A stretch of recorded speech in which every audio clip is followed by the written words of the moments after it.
今集嘅主角係外賣仔 RX78 高達。大家好，我係鹹蛋哥，歡迎收睇平民玩具基地。呢度主要係分享一啲平民玩具，會不定時更新嘅。今集嘅主角相當特別，睇個盒已經知道係咩一回事噶啦，大家心知肚明就好啦。廠方係魔咒，主角襯托紅黃色底，顯得零舍醒目啊。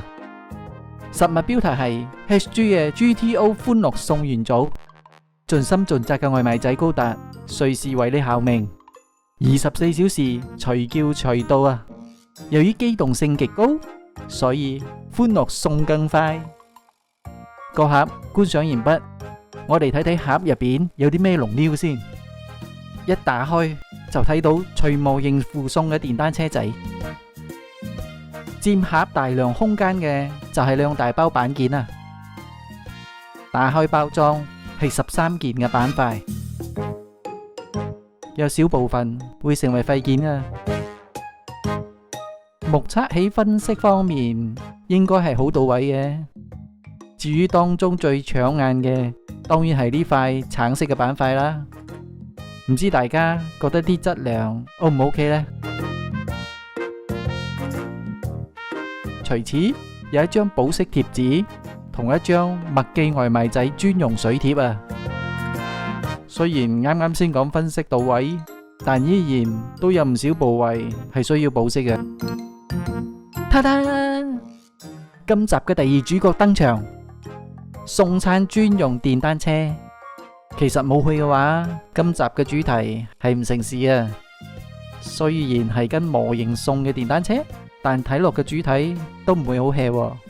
比較可惜嘅係，我攞到嘅電單車係綠色嘅，個人比較希望係可以攞到盒面嗰隻橙黑色啦，感覺會比較襯托到麥記嘅配搭。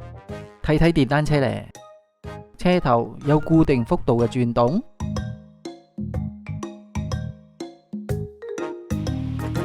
，3個車轆都可以轉嘅。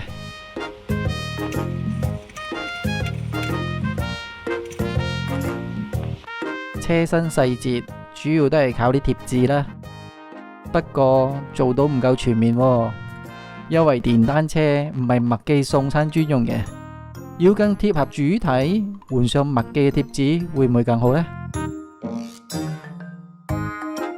最後就係要講講呢本說明書，呢個係我目前玩過嘅 HG 中見過最就真嘅，拉開共有10頁，印刷係清晰嘅，但如果有老花嘅話，就會睇到好辛苦咯，開啟寫輪眼都搞佢唔掂啊！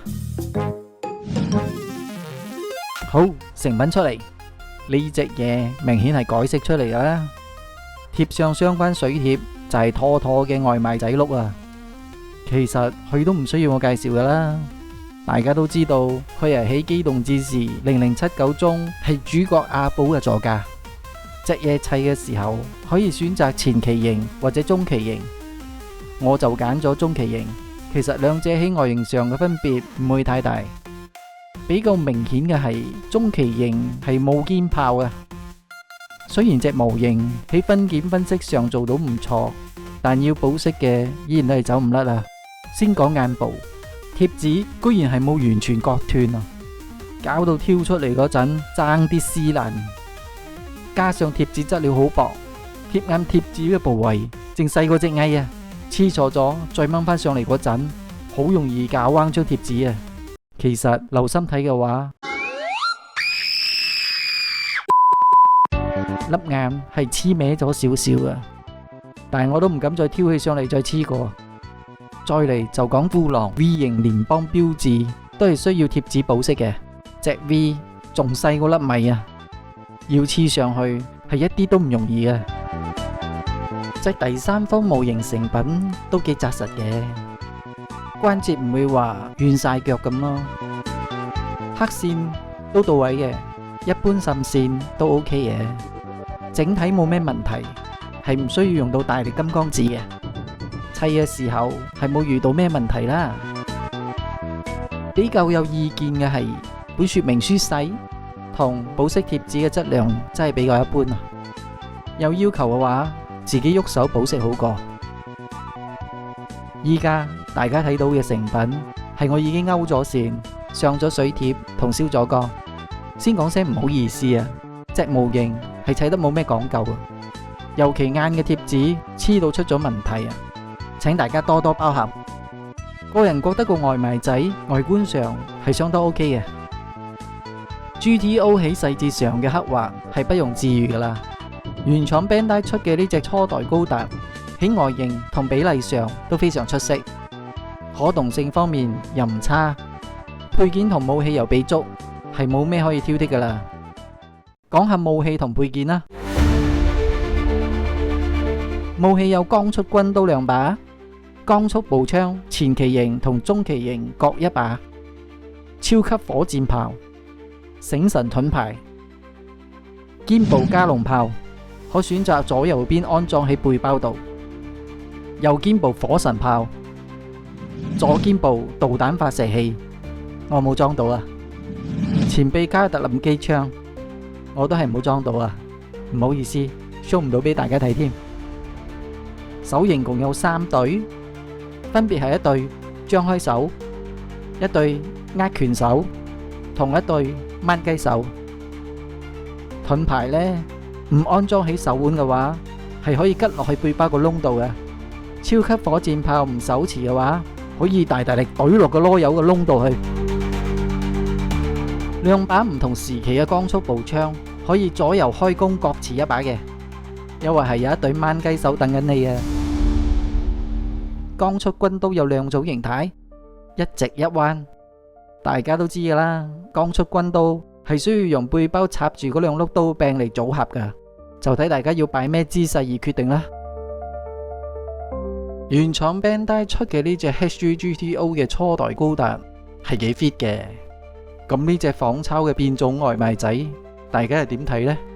支持正版嘅話，自己都可以喐手去噴塗或者手塗嚟改裝嘅。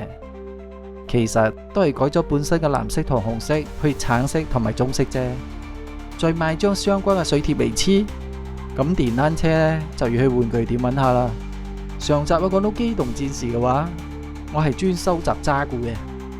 其次係單眼機，當然 UC 系列嘅高達都要玩下嘅。所以初代高達喺之前已經砌過咗啦，都係 GTO 版嘅。而家比起嚟對比一下，咁會買呢個老番，其實都係貪佢得意，夠抵死同埋盞鬼。其實自己係冇諗到高達係可以變成外賣仔嘅咯。之前喺 FB 群組見到有師兄將渣古兒同樣改成麥記嘅外賣仔啊，覺得成件事係好鬼過癮咯。好啦，今集嘅內容就係咁多啦。如果睇得開心嘅話，可以點讚同留言支持一下我，或者免費訂閱我嘅頻道。